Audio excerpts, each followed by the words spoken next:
ada isu-isu workmanship untuk waterproofing dekat toilet tu.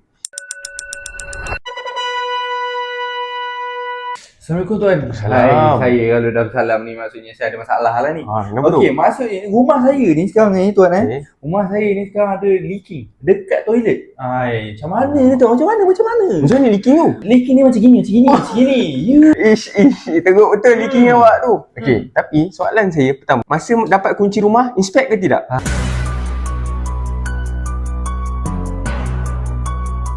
Itulah. Tak buat. Benda yang dah lepas, kita lupakan, kita buka buku yang baru. Actually, sebenarnya kalau dalam defect ni, kita boleh kategorikan kepada dua defect. Satu ialah pattern defect yang kau boleh nampak jelas tau, defect tu.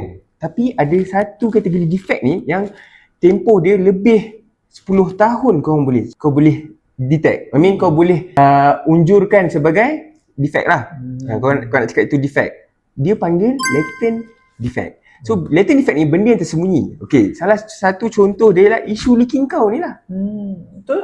So sebab leaking ni dia isu bila dah lama kau ada penggunaan, baru kau tahu ada isu-isu workmanship untuk waterproofing dekat toilet tu. Jadi aku sarankan kau untuk kita boleh masuk dalam report supaya benda tu boleh dikategorikan dalam latent defect lah. So tak ada isu rumah kau jangan kelang kabut, relax. Okey? Dah okey? Baik. Alright, okey. So boleh contact team kita, so kita boleh bantu kau. Mana yang rumah dah duduk tapi alamak baru jumpa crack lah, settlement lah, tiang kau sengit lah. Itu semua dalam kategori defect major ataupun kita panggil latent defect. Nak tahu lebih lanjut, boleh contact team kita. Macam ni, bukan macam ni guys. Let LSB secure your investment.